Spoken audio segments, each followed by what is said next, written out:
Cabildeo presenta Informe Especial con Amalia Pando.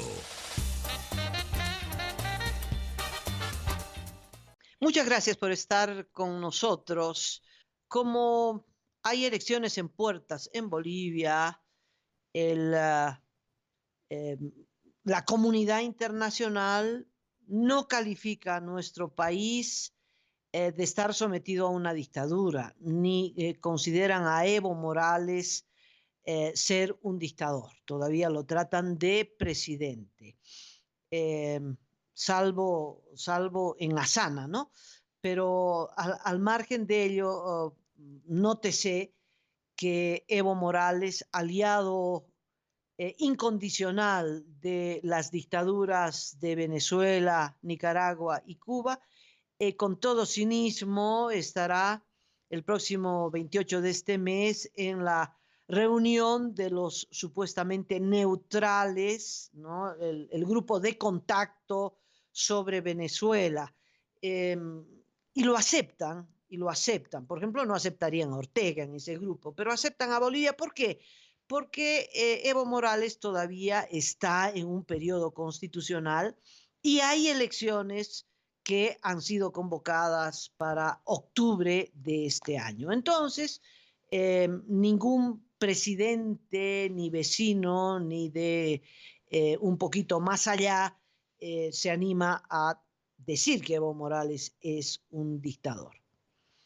En Nicaragua, las elecciones fueron fraudulentas, igual que en Bolivia, es decir, la gestación de la dictadura empieza con el irrespeto a la Constitución, ¿no? Daniel Ortega ya no podía ir a una reelección porque la Constitución de su país se lo prohibía, entonces hizo lo mismo que hizo Evo Morales acá, mandó una apelación a la Corte Suprema de Nicaragua diciendo que él tenía el derecho humano de candidatear y la Corte Suprema le dio la razón y entonces candidateó por su derecho humano a pesar de su constitución y luego ya ejerciendo la presidencia y con un Congreso a su favor, ese Congreso modificó la constitución para permitir la reelección indefinida de Ortega. Pero en Bolivia es peor que en Nicaragua. ¿Sabe por qué? Porque aquí hubo un referendo, es decir, el pueblo se pronunció, el soberano dijo su palabra y el soberano le prohibió a Evo Morales y Álvaro García Linera a volver a candidatear. Hay un mandato expreso del soberano, cosa que no hubo en Nicaragua, ni hubo en Venezuela, ni hubo en ningún otro país donde rige una dictadura. Acá hubo un pronunciamiento, al pueblo se le preguntó, ¿quiere usted que Evo Morales y Álvaro García Linera puedan habilitarse a candidatear otra vez en las elecciones del 2019? Y la mayoría del pueblo le dijo, no. Bueno, ese pronunciamiento del soberano es el que ha sido pisoteado a iniciativa de Evo Morales por el Tribunal Constitucional y ahora por el Tribunal Supremo Electoral, ¿no? Y eso es lo más grave, porque entonces ya no solo se pisotea la Constitución, pero se pisotea al soberano. Y cuando estas dos instancias máximas de cualquier Estado, que es su constitución y la voluntad del soberano expresada en un referéndum, se pisotea, solo queda una cosa, la voluntad del caudillo, la voluntad del tirano. Esto todavía no se logra visualizar a nivel internacional. Yo creo que sí, los sectores más lúcidos tienen una alerta puesta en Bolivia, pero claro, los acontecimientos de Venezuela y de Nicaragua concentran la atención y la preocupación internacional. En Bolivia todavía, podríamos decir, es un proceso dictatorial que está avanzando, pero que está en proceso, todavía no consolidado. Eso es lo que se percibe a nivel internacional. Evo Morales ha cambiado la fecha de las elecciones.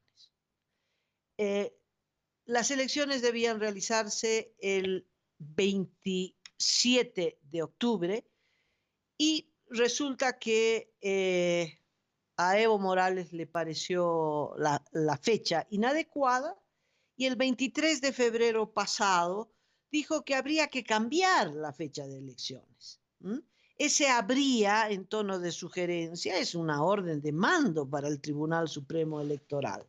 Entonces, se apresuran. Es una idea que suelta Evo Morales. Inmediatamente, ¿no?, el gobierno, el masismo empieza a convertir ese deseo en una acción política. Entonces, el 23, Evo Morales hace esta declaración.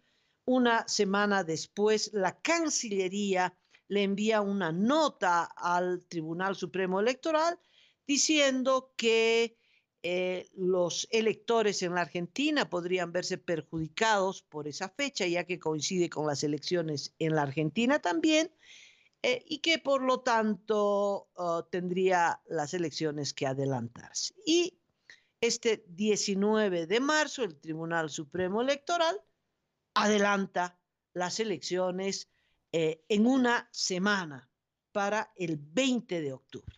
20 de octubre, aniversario cívico paceño, serán las elecciones nacionales. ¿Qué va a cambiar realmente? Es muy importante este cambio. Primero que si estaríamos en un país en el que se cumplen las leyes, simplemente no se podría hacer este cambio. La fecha de la elección está marcada no de manera arbitraria, sino tiene que ver con el cambio de gobierno que está preestablecido, que está marcado por cómo se hizo la convocatoria a las primarias, marcado por la fecha de la convocatoria a las elecciones. Esa convocatoria tiene que ser 150 días antes de las elecciones y esa convocatoria tiene que ser 120 días antes de las primarias. En fin, hay una serie de fechas que marcan un cronograma electoral. Las fechas no son una banalidad formal, ¿no? Por ejemplo, la gestión presidencial tiene 5 años. Quiere decir que la gestión presidencial dura hasta el 22 de enero, ni un segundo más, ni un segundo menos, ¿no? Evo Morales tiene que irse el 22 de enero al mediodía, porque eso es lo que dice la Constitución. No es 5 años y un día más, 5 años y una semanita más, no, son 5 años. Entonces, son fechas que marcan el ritmo político, constitucional de cualquier país. Entonces, simplemente la fecha de las elecciones no puede ser cambiada. Eso dice la norma. Pero claro, si se pisotea la Constitución, si se pisotea la voluntad del soberano, ¿qué más da una normita de la ley electoral o de un reglamentito? No. Parece simplemente un absurdo. Acá lo único que vale es la voluntad del tirano, del caudillo, ¿no? Supuestamente de lo que se trata es de facilitar el ejercicio del voto de la numerosa población boliviana radicada en la Argentina. Como hay elecciones el mismo día, posiblemente el voto boliviano pueda verse afectado.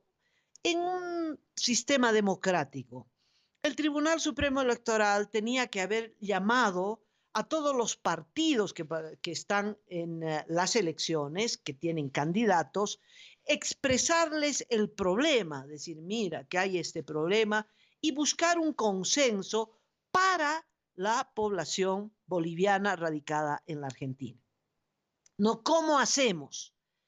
buscando un consenso, porque tiene que haber buena fe, pero además tiene que haber consenso para que ningún partido tenga la sospecha de que esa sea una maniobra para el fraude electoral. Entonces se busca una solución.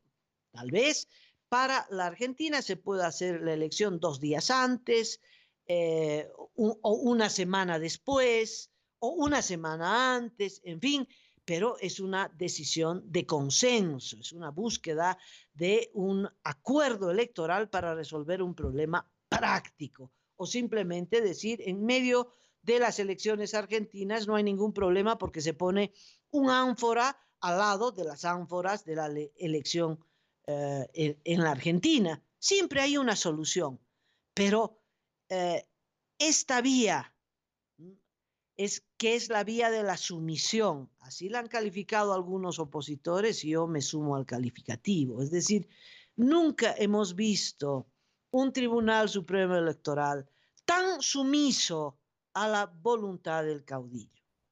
Él dice, cambien la fecha de elecciones, Tribunal Supremo Electoral cambia la fecha de elecciones. Es interesante la fotografía porque la decisión la toma con la presidenta, ¿no?, de su postizo, fraudulento sombrero de chola, porque realmente la presidenta del Tribunal Supremo Electoral, que la conocimos en la Universidad Mayor de San Andrés, nunca usaba ni sombrero de chola, ni manta de chola, ni pollera de chola, ¿no? Era una señorita común y corriente. Bueno, para ser oficialista y sumisa, Evo Morales se vistió de chola. Bueno, alrededor de ella toda la plana mayor, ya sin rebeldes, Costas el sumiso. Se esperaba algún gesto, ¿verdad? Algún gesto de resistencia, pero ya las rebeldes se fueron, quedó Costas como una ilusión, ¿no? Una ilusión política de que pudiera resistir las arbitrariedades del caudillo, pero no, sometido. Y detrás todo el personal del Tribunal Supremo Electoral, como decir, todos apoyamos, ¿no? Porque ya sacaron a los técnicos del sistema informático, ya sacaron a los que siguen la Constitución en el área legal, en fin, y ahí aparece en la foto, ¿no? Como si fuera un acto político, es decir, una decisión electoral tan importante como la fecha de las elecciones, la hacen como si fuera un acto electoral. Es que es un acto electoral, ¿verdad? Todos firmes detrás del caudillo. El caudillo dijo, cambien la fecha de elecciones, aquí la cambiamos, todos con unanimidad estamos aquí presentes en la foto para respaldar esta decisión. ¿Va a cambiar el resultado de las elecciones porque las elecciones se hagan una semana antes? No. ¿Será que el fraude electoral viene de la Argentina? Es posible que en las cábalas aritméticas del masismo crean que en la Argentina van a tener un caudal electoral importante que por ahí es gravitante para el resultado electoral. Pero lo más probable es que en la Argentina y en Buenos Aires particularmente, y en el Brasil, en Sao Paulo, donde hay muchísimos bolivianos, esa votación sea cambiada. ¿Quién las va a controlar, verdad? El cómputo se hará en los consulados que responden al caudillo, y entonces es posible que el fraude venga de el exterior, de estas dos capitales en particular. El resto del exterior va a ser muy difícil porque abrumadoramente es anti-Evo, pero en San Paulo y Buenos Aires posiblemente, al margen de lo que digan las ánforas, intenten traer resultados a favor de Evo Morales. Es posible, yo creo que igual no será cualitativo, no es que la elección se va a definir en Buenos Aires, para nada, ¿no? Es simplemente un acto de sumisión vergonzoso del Tribunal Supremo Electoral frente a la voluntad del caudillo. Eso es lo que representa este cambio en las elecciones. El resultado en las ánforas no se va a modificar porque las elecciones se hagan una semana antes, pero ese resultado podría modificarse por la sumisión del Tribunal Electoral. Y esto queda demostrado acá. Bueno, ya fue demostrado cuando este Tribunal Electoral, que es el mismo tribunal como institución que impulsó el referendo de el 21 de febrero del 2019, el mismo Tribunal Electoral que le dio la victoria al no, ahora pisoteó ese resultado, le importó un rábano el resultado del referéndum, le importa un rábano la Constitución, le importa un rábano todo, lo único que le importa es la voluntad del caudillo. Y esa sumisión es lo que marca la gravedad. ¿Qué otra cosa me llama la atención? Me llama muchísimo la atención la no respuesta de la oposición. Hemos leído tweets, hemos leído comunicados, nos parece muy bien, una posición realmente buena, etcétera, pero con comunicados y tweets no vamos a hacer respetar el voto popular, ¿no? Con esa misma cara de palo con la que los representantes o los miembros del Tribunal Supremo Electoral habilitaron a Evo Morales, ahora modifican la fecha de la elección, con esa misma cara de palo, dirán que el ganador de las próximas elecciones es Evo Morales, aunque no represente el resultado real de lo que dijeron o lo que dirán las ánforas, ¿verdad? Es decir, al margen de nuestro voto, al margen del pronunciamiento del soberano, es muy posible que este tribunal electoral diga, bueno, y declaramos ganador a Evo Morales, aunque las ánforas hubieran dicho lo contrario, ¿no? Y quiero saber qué es lo que vamos a hacer entonces. Quiero saber qué van a decir los candidatos o el candidato que se considere ganador en las próximas elecciones cuando el Tribunal Electoral, con esa misma cara de palo, reitero, con la que han violado la Constitución, con la que han pisoteado el 21F y ahora cambian la fecha de elecciones, digan el ganador es el señor Evo Morales. Es lo más probable.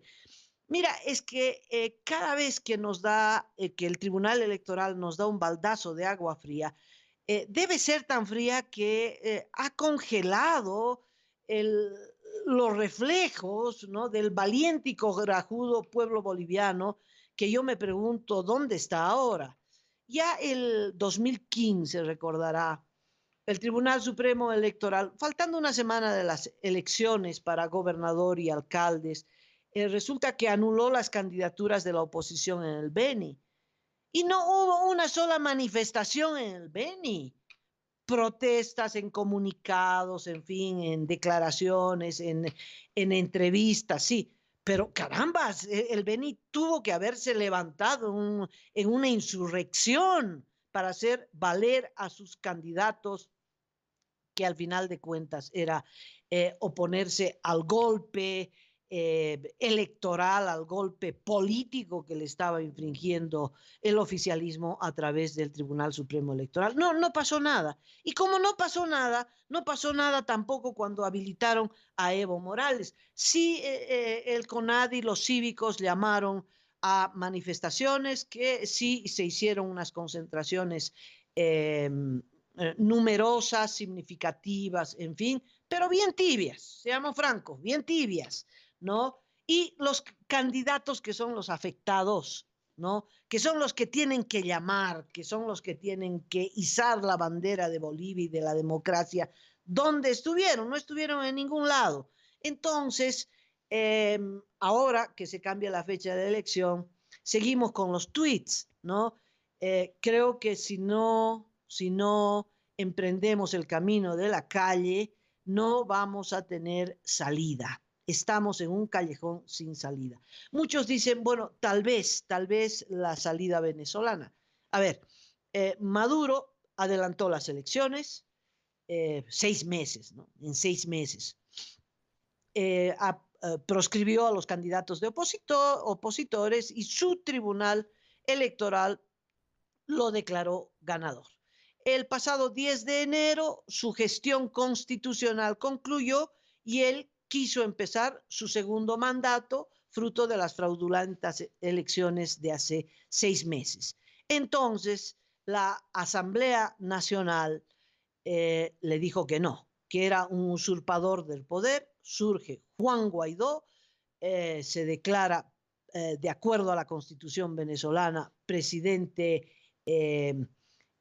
interino para convocar, primero para acabar con la usurpación y segundo para convocar a elecciones verdaderamente limpias y democráticas. ¿Podemos seguir esa ruta? No, porque en Bolivia la elección del presidente y del parlamento se hace de manera simultánea.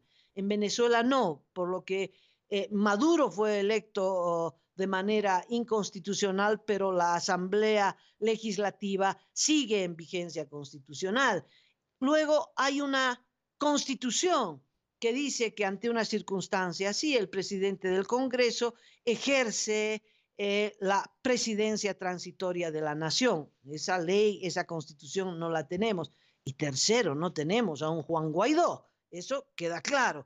Entonces, cuando este Tribunal Supremo Electoral, ¿no?, el próximo 20 de octubre a las 10 de la noche diga el ganador es Evo Morales, al margen de lo que diga las urnas, ¿verdad? Porque no importa lo que digan las urnas, van a voltearlos. Quiero saber qué va a decir el candidato ganador de la oposición, ¿no? No se puede declarar presidente transitorio, ¿no? ¿Por qué? Porque es solo un candidato no reconocido como ganador. Entonces, nuestra situación es aún más difícil que la venezolana. Estamos, ¿no?, encaminándonos a un callejón sin salida para la oposición y una avenida pavimentada y llena de flores para la dictadura de Evo Morales. Si no hay calles, si no hay resistencia, Evo Morales se va a proclamar dictador. Por favor, eso está claro, ¿no? Y entonces no esperemos que el 20 de octubre haya calles si los candidatos de oposición no empiezan a organizar al pueblo desde ahora, y razones se las tienen. El mundo está dividido entre dictaduras y democracias, y esas dictaduras y democracias surgen de elecciones distintas, porque elecciones hay en todo lado. Putin ha sido elegido por elecciones, Maduro por elecciones, Ortega por elecciones, en fin. Es que depende de qué tipo de elecciones. Hay elecciones libres y democráticas donde el juego electoral y la contienda electoral y el enfrentamiento ideológico y electoral de los candidatos oficialistas de oposición son más o menos parejos, en más o menos similares condiciones, y las elecciones que son una broma, que son una caricatura, que son simplemente un mecanismo para garantizar la renovación de las dictaduras, ¿no? Toda dictadura ha querido siempre limpiarse la cara de dictador con alguna fachada electoral. Mire, hace poquito en Argelia han habido unas movilizaciones terribles, calle, movilizaciones de 3 semanas consecutivas, porque su dictador, Buteflika, un viejito que estaba hospitalizado en un hospital de Suiza, los africanos no se van a Cuba, ¿no? No, han robado lo suficiente como para irse a los hospitales en Suiza, que son muchísimo mejores, mejor la atención, todo, ¿no? Bueno, estaba Buteflika en un hospital de Suiza y quería ser candidato para su quinta elección. Entonces la gente salió a la calle, bueno, y después de 3 semanas volvió Buteflika de Suiza y dijo que ya no iba a ser candidato. ¡Qué alegría, qué victoria!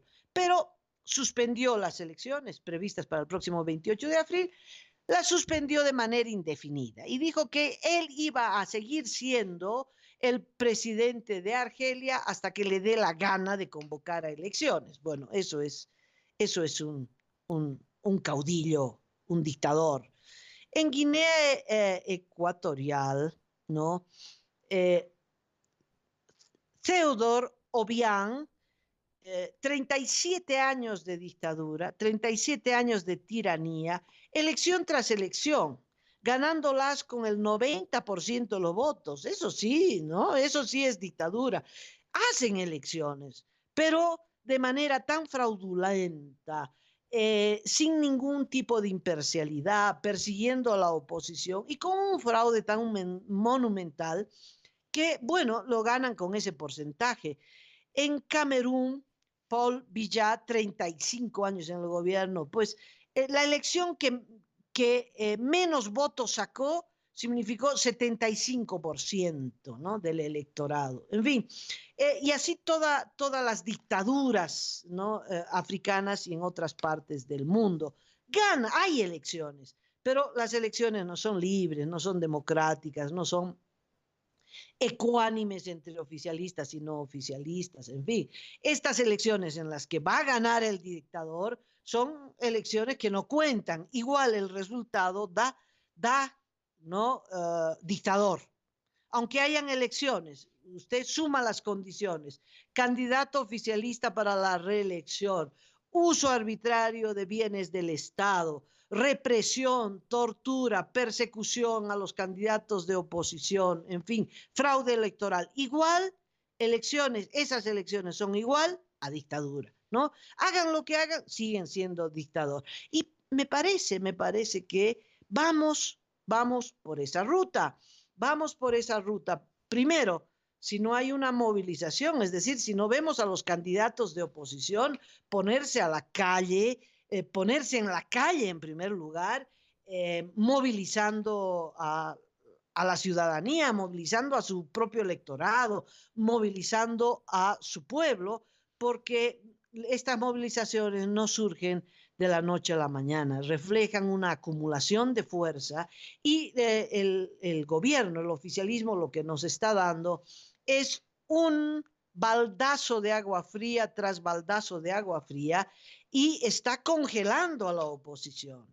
¿Ya? Y eso no es favorable, no es favorable. Entonces, al parecer,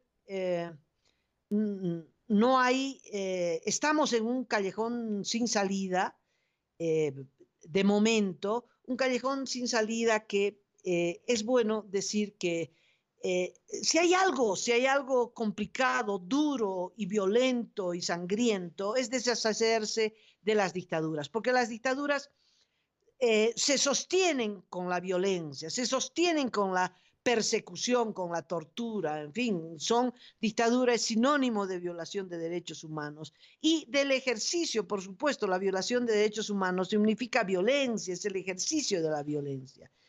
Eh, es muy difícil deshacerse, es decir, que los pueblos se deshagan de una dictadura sin que ese proceso hubiera significado un proceso de sacrificio social. Hay excepciones, se han registrado excepciones. Por ejemplo, la Unión Soviética, manejada por el Partido Comunista, como Cuba, de repente se cayó, pero eso fue gracias a la lucidez de Gorbachev, que era el secretario general del Partido Comunista de la Unión Soviética, que dijo, no hay forma, la economía socialista es inviable, no hay forma de salvar esto. Y entonces la Unión Soviética se cayó pacíficamente. ¡Prum! Se desarmó, uno no podría imaginar, con el muro de Berlín se vino todo abajo. Pacíficamente, sin enterrar héroes, ¿no? Pero luego apareció Putin, que ya no es socialista, que es un autócrata, que es un dictador, vía elecciones. Y ahí lo tienen, manejando los hilos del poder del mundo entero. Bueno, Lenín Moreno en Ecuador, yo creo que hay que hacerle un monumento extraordinario porque le evitó a su pueblo este callejón sin salida en el que nosotros hemos ingresado le evitó muertos, le evitó movilizaciones, le evitó perder tiempo, ¿no? Lenín Moreno, al declarar su gobierno democrático y la vigencia de instituciones democráticas, al romper con Rafael Correa, le ha evitado traumas, dolor, lágrimas, huérfanos, viudas, en fin, es excepcional, es una transición excepcional, pero el resto siempre ha sido transiciones violentas, transiciones dolorosas. ¿Por qué? Porque los dictadores se aferran a el poder a punta de fusiles, no con uñas y dientes, sino con metralleta, gases lacrimógenos, con paramilitares, en fin. Y esto posiblemente, si el pueblo boliviano no demuestra otra vez garra en sus luchas, si los candidatos de oposición siguen detrás del tuit, no tenemos salida, no tenemos salida. Hay un triunfo cantado, adelantado para Evo Morales, salvo que no salve la campana de la historia, que significaría la caída de Maduro. Esa es otra cosa. Si Maduro cae antes de octubre, es posible que podamos romper, ¿no? Las limitaciones de un sometimiento vergonzoso del Tribunal Electoral a la voluntad del caudillo y podamos reencauzar también nuestro país hacia un sendero democrático. Muchas gracias por escucharme con otro informe especial. Estaré con ustedes mañana. Cabildeo presentó Informe Especial con Amalia Pando.